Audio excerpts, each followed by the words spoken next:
Olá, PC, seja muito bem-vindo ao meu canal Papo de Consultório. Eu sou Irene Oliveira, psicóloga clínica, especialista em terapia cognitivo-comportamental. E esse vídeo é cumprindo uma promessa que eu fiz na minha live do Janeiro Branco 2023, A Vida Pede Equilíbrio, onde eu citei uma ferramenta que é Trabalhando o Equilíbrio de Vida. Então, esse vídeo ele é complementar à nossa live, onde eu vou trazer o passo a passo de como preencher essa ferramenta que vai auxiliar não apenas o seu paciente, mas a você também pensar e desenvolver junto com ele estratégias que promovam o equilíbrio na vida dele, ok? E se você ainda não assistiu a live, fica o meu convite, eu vou deixar o link aqui na descrição e é muito importante que você assista, porque todas as informações que eu trago lá são a base para que você consiga utilizar essa ferramenta da melhor maneira possível, ok? Então, sem mais demoras, bora lá comigo?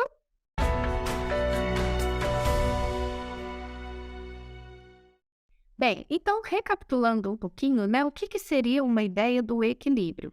O equilíbrio, na realidade, ele é a base do que nós vamos fazer em terapia com o nosso paciente, né? Afinal de contas, geralmente os adoecimentos ou as dificuldades emocionais enfrentadas pelos nossos pacientes têm a ver justamente com a perda de equilíbrio, seja um equilíbrio provocado, né, pelo próprio estresse do ambiente, seja também por questões internas desse paciente, né? Quando eu falo questões internas do paciente, seria a ativação de crenças disfuncionais. Então, todas essas questões, elas acabam tendo um impacto na saúde mental também do nosso paciente, independente se tem a presença de um transtorno já instalado ou não. Então, o nosso papel enquanto terapeuta será fundamental em auxiliar o nosso paciente a encontrar esse equilíbrio, a resgatar coisas que são importantes, a inserir novas habilidades, a desenvolver estratégias de enfrentamento, de forma que isso converja, então, para algo fundamental para ele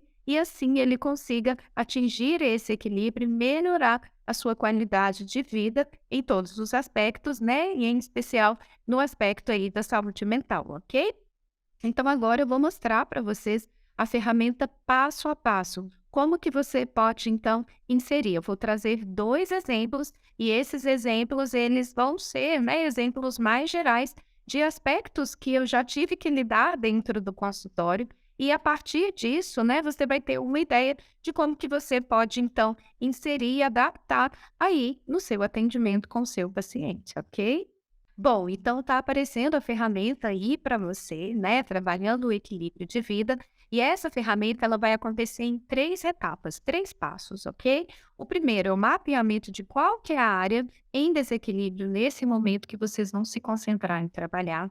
Depois, descrever quais são os impeditivos e desafios internos e externos que estejam, então, impactando o equilíbrio dessa área. E, por último, descrever ações, pensar junto com o seu paciente ações que vão ajudar, então, a combater esses desafios e esses impeditivos internos e externos que estão prejudicando o equilíbrio nessa área de vida, ok?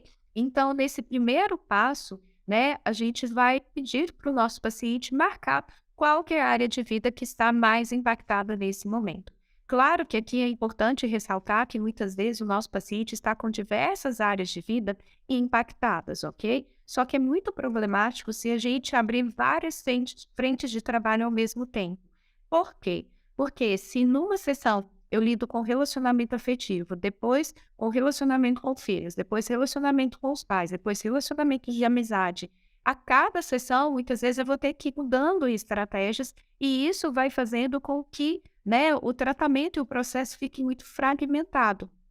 E aí, muitas vezes, para a gente conseguir, né, ter resultados mais eficientes, é importante que a gente se concentre em cada área por vez. Até mesmo porque, à medida que a gente vai caminhando na clínica, a gente vai percebendo, a partir dessa experiência, que quando a gente consegue trabalhar de uma forma consolidada uma área, muitas vezes as outras demandas do paciente, elas vão se reequilibrando também. Por quê? Porque muitas vezes vão existir elementos que são elementos em comum com as outras áreas. E aí, nesse caso, né, uma vez que a gente trabalha a parte de um relacionamento afetivo e que a gente percebe que muitas vezes aquele impeditivo, aquele desafio que está no relacionamento afetivo também está presente em outras relações. Então, mesmo que a gente não trabalhe diretamente as outras relações, por assim dizer, o fato da gente se concentrar nisso e já conseguir trabalhar e modificar determinadas características já ajuda nas outras demandas,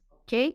Então, a gente vai ter essa conversa com o nosso paciente e vai ajudá-lo, então, a decidir qual que é a área que a gente vai se concentrar nesse momento, ok? Se você perceber que há uma grande dificuldade nesse sentido, você pode recorrer ao questionário de valores de vida. Essas 10 áreas que estão descritas nessa ferramenta foi retirado desse questionário.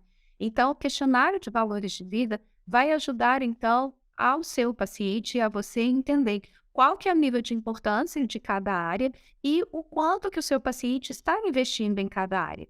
E aí, nesse caso, quanto mais discrepante for o resultado, isso já é um indício de que aquela área está em desequilíbrio. Ou se eu estou investindo muito numa área que é muito importante e abrindo mão de todas as outras, isso também vai estar em desequilíbrio. Então, esse questionário vai ajudar você e o seu paciente a fazerem uma avaliação melhor, ok? Eu tenho um vídeo que descreve como você vai fazer esse passo a passo com o seu paciente. Eu vou deixar aqui na descrição, ok? E aí você também vai poder assistir e também baixar essa ferramenta lá no Telegram para você fazer um trabalho, então, mais completo com o seu paciente, se você julgar necessário nessa demanda que você está atendendo, ok? Então, nesse caso, eu vou trazer aqui agora um exemplo, que é um exemplo, né, ocorri de vários atendimentos que eu fiz, e nesse caso, então, a gente vai falar no primeiro momento sobre o quê? Sobre o relacionamento afetivo, ok? Para contextualizar, essa pessoa, né, essa paciente, ela terminou uma relação e está iniciando uma nova relação afetiva, ok? E aí, nesse caso, nesse início de relação afetiva, começam a surgir desafios e impeditivos que estão pressionando e desequilibrando. Qual que é o primeiro deles? É o medo de sofrer. Então, foi feito um término recente dessa relação, onde houve muito sofrimento envolvido. E é super natural que uma vez que a gente esteja, né, vivenciando um término recente ou que a gente tenha vivenciado algo que foi muito sofrido para a gente ter medo, né? A gente querer se afastar, a gente querer se proteger muitas vezes. Então, nesse caso, né, existe um desafio interno, que é justamente esse medo baseado numa experiência recente, onde houve um sofrimento significativo dentro do relacionamento afetivo, ok? No segundo passo aqui, né, que a paciente vai trazendo, é que a pessoa que ela está se envolvendo não passa muita segurança para ela, mas na realidade, porque ambos esquivam de ter um diálogo, né? Esquivam de ter uma conversa sobre o que de fato eles sentem e sobre o que de fato ambos esperam dessa relação. Ok? Então, nesse caso, né, não ter essas informações, não ter essa abertura para o diálogo, faz com que o nível de insegurança aumente ainda mais e potencialize esse medo, né, de vir novamente a sofrer. Depois, a gente ainda tem uma questão que a gente vai avaliando que existe também uma crença interna aqui, que é acreditar que não merece ser feliz, né? Aqui a gente já está lidando mais com o aspecto de estrutura cognitiva, então. Nesse caso, uma crença de que não merece ser feliz. Possivelmente, se você for investigar, alguma crença aí na ordem do desamor, ok? E aí vai ser importante também você, se não tiver essa informação prévia, se for uma informação nova que está surgindo, depois você também conseguir avaliar com o seu paciente e acrescentar essa informação lá no diagrama de conceituação cognitiva, ok? E depois, né, acreditar que nenhum homem, na verdade, presta, ok? Então, a gente vai percebendo aqui elementos internos, elementos externos, aprendizados recentes, né, devido a um sofrimento, então a necessidade de se proteger. E aqui a gente vai percebendo a complexidade, então, envolvida nessa área, né, e os desafios também que estão envolvidos nesse sentido. E aí a gente vai para o terceiro passo, que é o quê? Para cada desafio, a gente vai pensar em uma estratégia. Nesse caso, muitas vezes, o seu paciente, ele já vai ter uma estratégia, né? E ele vai poder contribuir diretamente nesse sentido. E muitas vezes você, enquanto terapeuta, você também vai sugerir algumas estratégias, porque muitas vezes a gente vai ter que trazer estratégias mesmo bem terapêuticas, como no caso de manejar uma crença automática, por assim dizer, ok? uma crença nuclear na realidade, por assim dizer, tá? Então, nessa terceira avaliação aqui, nesse terceiro passo, a gente vai o quê? Para o medo de sofrer, a gente vai ajudar o nosso paciente o quê? A avaliar a relação atual e ver, então, quais são os pontos desfavoráveis, mas também ver quais são os pontos favoráveis. Ou seja, não apenas aquilo que gera insegurança para o paciente, mas também ajudá-lo a perceber quais são elementos que podem ser positivos nessa relação e que são diferentes da relação passada. Por quê? Quando a gente estiver lidando com o medo, principalmente, o medo ele vai ser um gatilho muito poderoso para o paciente querer se proteger, isso de diversas ordens. Só que o grande problema aqui é que muitas vezes o paciente ele vai querer se proteger até mesmo de coisas novas que podem ser positivas e boas para ele, né? Então, ele aprende a temer de uma forma geral. Se eu tive um relacionamento afetivo anterior que foi muito ruim, então eu vou querer me afastar de qualquer outro novo tipo de relacionamento. E muitas vezes esse novo tipo de relacionamento pode ser um novo tipo de relacionamento importante, bom para ele, ok? Até mesmo porque pode ser, né, que essa pessoa, o seu paciente, já seja uma pessoa diferente, que já aprendeu com as outras coisas da relação passada, que também já atuou aí, né, de uma maneira mais funcional, mais estratégica, né, em como se relaciona com as pessoas nos seus diversos níveis, né? Ela está se relacionando com uma pessoa completamente diferente da que ela se relacionou lá atrás. Então, tudo isso favorece, né, na hora que a gente está fazendo essa avaliação junto com o nosso paciente. Então, a gente vai ajudar ele a ampliar um pouco mais a visão dele dessa experiência e ver que, ok, ele sofreu lá atrás, mas não necessariamente essa nova experiência é uma experiência ruim e negativa.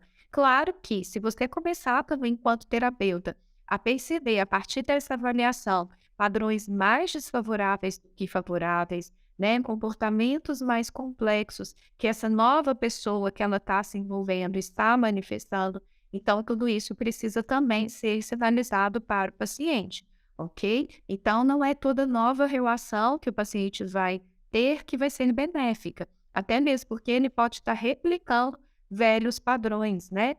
Se relacionando com pessoas que já são pessoas mais problemáticas e que nutrem um problema, um padrão problemático de relacionamentos afetivos. Então, o que é legal, muito interessante também nessa ferramenta, que à medida também que a gente vai mapeando isso com o nosso paciente, isso não nos traz apenas estratégias para lidar com os desafios, mas também informações importantes que vão nos ajudando o quê? A ampliar o nosso conhecimento sobre o nosso paciente e também a aprimorar as estratégias de intervenção que a gente vai precisar adotar em cada parte, né, de vida, em cada parte, né, de vida que está em desequilíbrio nesse momento, ok?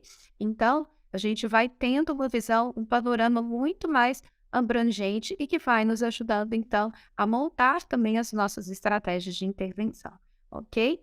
E aí, a gente vai ajudar, então, o paciente nessa primeira avaliação. Na segunda, que é o parceiro, o companheiro, essa nova pessoa não está passando segurança porque eles têm dificuldades de conversar, você vai avaliar se é uma dificuldade recente, a partir então dessa experiência, ou se já é uma dificuldade pregressa, ou seja, essa pessoa ela já tem dificuldade mesmo de conversar, de expressar os sentimentos, de se colocar nessa posição desconfortável quando ela está nas relações afetivas ou em vários outros tipos de relações, ok? Então, nesse caso, é trabalhar o quê? Uma comunicação assertiva, avaliar, né, essa capacidade, desenvolver essa habilidade, resgatar essa habilidade, e muitas vezes você vai poder utilizar o roleplay nesse sentido, que é a encenação, né, uma avaliação.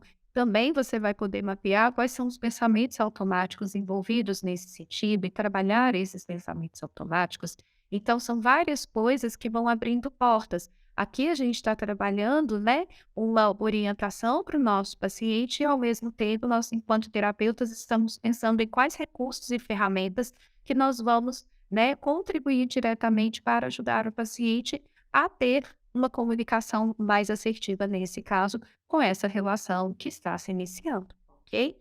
Acreditar que não merece ser feliz. Bom, aí já é um manejo dessa crença, né? Então você vai ter que mergulhar mais profundamente, né, junto com o seu paciente nesse sentido, tentar entender esse padrão de crença e ir trabalhando essas estratégias, né? As estratégias de combater as crenças centrais, as crenças, né, intermediárias, para você então conseguir ajudar o seu paciente a flexibilizar. Aqui a gente percebe que não é, nesse caso, só o medo de sofrer porque teve um sofrimento recente, mas também uma crença estrutural que diz que eu não mereço ser feliz. E aí, possivelmente, existem comportamentos sabotadores, né? Existem coisas que estão acontecendo e que são muito mais complexas, que também está colocando essa área aqui em desequilíbrio, ok? E, por último, acreditar que nenhum homem, na verdade, presta. Bom, isso pode ser baseado na história prévia, como ela cresceu vendo esses relacionamentos, na própria história, né, recente, acabou de ter um término de um relacionamento com muito sofrimento, então como foi esse término? E aí, né, você também vai precisar trabalhar uma ideia de manejo da crença para algo mais funcional. Afinal de contas, né, essa nova pessoa pode ser diferente da pessoa passada ou das relações passadas que ela teve. E aí vai ser importante a gente fazer essa avaliação mais pontual mesmo, né, de cada indivíduo, como cada indivíduo, então, se manifesta, quais são as características diferentes de cada indivíduo, e uma coisa que a gente nota é também uma distorção cognitiva de hipergeneralização, né? Então eu pego e coloco todos os homens no mesmo pacotinho, o que pode se tornar muito problemático, né? Porque daí eu tenho uma rigidez de pensamento, uma rigidez de como eu enxergo, né, os homens. E aí pode muitas vezes ser que eu estou relacionando com um homem diferente desse padrão, uma pessoa que de fato tenha uma boa intenção, mas eu estou julgando o tempo todo negativamente, ok? Então, a partir desse desenho, a partir desse panorama, você, junto com o seu paciente, vão conseguir perceber as estratégias eficientes para lidar com isso, com cada desafio que está aí surgindo. Essa ferramenta eu coloquei 4, né, quadradinhos aí, mas se tiver mais, você pode ir ampliando e discutindo isso com o seu paciente, até mesmo porque à medida que você vai caminhando com ele, você pode ir também mapeando outros desafios e outros impeditivos que vão aparecendo no meio do caminho, né? Afinal de contas, muitas vezes isso vai ser algo mais aberto, né? Aqui é uma avaliação prévia, uma visão prévia, mas pode ser que ao longo do tempo que você vai trabalhando, outras coisas, outras coisas surjam aí também, ok? E eu vou trazer um segundo exemplo, que já seria, então, dentro de uma perspectiva mais do trabalho, ok? Nesse caso, então, do trabalho, seria, então, uma questão no limite para o esgotamento. Essa pessoa está no limite para se sentir esgotada no trabalho, ok? E aí a gente começa, então, a mapear os desafios. Aqui, um desafio externo, que é o ambiente de trabalho estressante, um desafio interno, que é a procrastinação, um desafio interno também, que é a dificuldade em organizar e fazer um planejamento, que também pode estar vinculado a um desafio externo, pelas várias demandas, pelo estresse e assim sucessivamente, e também uma dedicação de muitas horas ao trabalho. Essa pessoa, ela sempre faz hora extra ou trabalha no final de semana, o que contribui diretamente para esse limite do esgotamento, ok? Então, aqui a gente está fazendo uma avaliação, né, mais pontual de tudo que está acontecendo e que está fazendo com que essa relação de trabalho esteja pressionando o paciente ao ponto de estar já no limite para um esgotamento, talvez no limite até mesmo para um burnout, ok? E aí, quais são as estratégias? Bom, nesse ambiente de trabalho estressante, a primeira coisa que a gente vai precisar ajudar o nosso paciente é a mapear o quê? Os pontos de estresse, né? Então, quais são os elementos envolvidos desse estresse, né? Então, é a relação com o chefe, as várias tarefas, é um novo projeto. O que está acontecendo de fato? Quais são os pontos de estresse factíveis e que estão fazendo com que esse ambiente de trabalho seja estressante? Ao mesmo tempo, também, um ponto muito importante para a gente lidar com esse ambiente de trabalho estressante seria fazer pequenas pausas. E muitas vezes aproveitar o horário de almoço que se tem para relaxar. Aqui a gente também vê já inicialmente o padrão comportamental desse paciente. Quando ele descreve que ele trabalha no final de semana, que ele trabalha fora da jornada de trabalho dele oficial, então significa que talvez tenha elementos também de crenças aqui desse paciente que estejam impactando, que não deixa ele se desligar do trabalho, que não deixa ele desenvolver estratégias que são importantes. Então, aqui a gente vai ajudá-lo em coisas mais básicas, né, como uma pausa para ir ao banheiro, uma pausa para tomar uma água. No horário de almoço, né, não ficar ali com o celular tentando resolver, já adiantar coisas, né, para quando voltar do almoço. Tentar não almoçar na empresa, se tiver de home office, né, tentar sair mesmo ali do escritório, ir para a mesa, almoçar, então desenvolver algumas habilidades que são importantes nesse caso, ok? E aí a gente vai seguindo então para a procrastinação. É o manejo aos pensamentos automáticos, muitas vezes a procrastinação ela vai estar muito atrelada, né, a uma ideia de perfeccionismo, então eu preciso fazer tudo muito bem feito, e aí quando eu vou percebendo que eu não consigo fazer bem feito, eu acabo procrastinando, né? É necessário também a gente ajudar o nosso paciente a ver uma análise de custo dessa procrastinação. Então, quando eu deixo de fazer uma tarefa que eu deveria fazer, né, o que que é o custo? Eu impacto o meu tempo, eu impacto o meu, né, o meu descanso, eu também gero um nível maior de estresse, então isso está mais sob o domínio do paciente. Tem coisas que são, como a gente falou, os desafios externos, mas tem coisas que são internas e que desse modo está muito mais sob o domínio dele agir. Então, quando a gente ajuda ele a perceber que os 10 minutos, né, que ele adia que se tornam muitas vezes hora, porque isso vai então, né, embolando com outras tarefas, isso acaba se tornando mais problemático. Principalmente pacientes que estão em home office, muitas vezes a gente vai ver que ele vai adiando as tarefas de trabalho, ao invés dele, né, fazer as tarefas dentro daquela jornada natural que ele estaria numa empresa, ele vai fazendo isso de forma muito picada e às vezes ele vai trocando o dia pela noite, né? Isso vai gerando uma carga maior de estresse, porque as coisas elas vão se desorganizando. A menos que esse ambiente de trabalho seja propício para isso.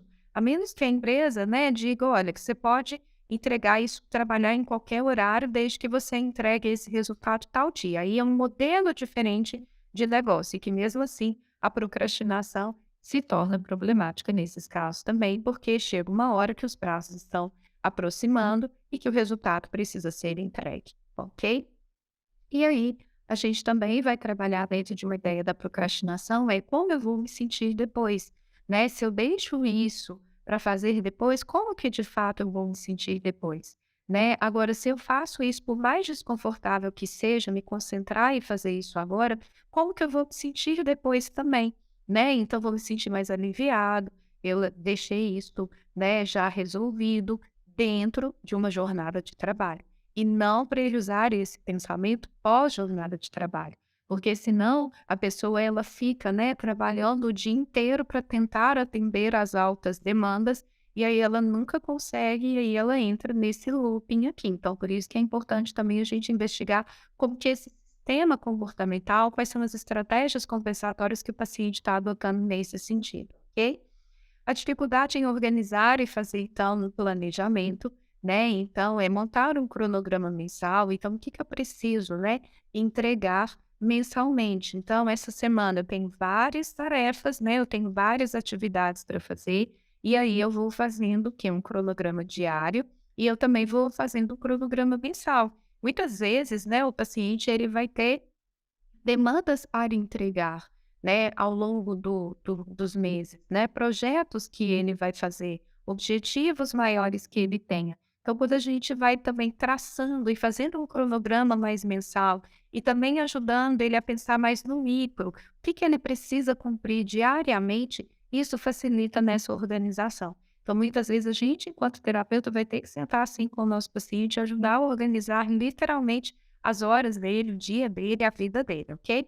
Mas, nesse caso, né, a gente vai evitar o quê? Muitas tarefas, inchar demais aquela agenda. Então, dentro daquele horário de jornada de trabalho, o que é possível realizar. Se eu mantenho a constância e se eu consigo muitas vezes eliminar a procrastinação, eu consigo então atingir de uma maneira mais qualitativa, né, tanto os meus resultados quanto também melhorar aí a questão, né, desse esgotamento que eu estou sentindo, ok? E incluindo também a parte de atividades físicas, uma parte também da vida pessoal desse paciente, e para a dedicação a muitas horas de trabalho, isso já puxa também um pouco, que é organizar as tarefas pessoais, manejar as crenças e os pensamentos disfuncionais, muitas vezes sobre o descanso, né? Dedicar tempo a lazer e bem-estar. Então, a gente vai percebendo quais são as estratégias, as nuances e tudo que pode nos auxiliar, ok? Então, esses são os 2 exemplos, né, que eu trouxe aqui para a gente ir discutindo. Claro que são 10 outras áreas e cada paciente vai trazer uma nuance diferente. A partir desse mapeamento, então, que você vai fazer, você vai pegando estratégia por estratégia e ajudando o seu paciente a colocar em prática. Então, ao final da construção dessa ferramenta, você vai perguntar para ele: olha, quais desses desafios que a gente mapeou, nós vamos colocar em prática as estratégias que a gente desenhou aqui ao longo desse intervalo. Então, por onde que nós vamos começar?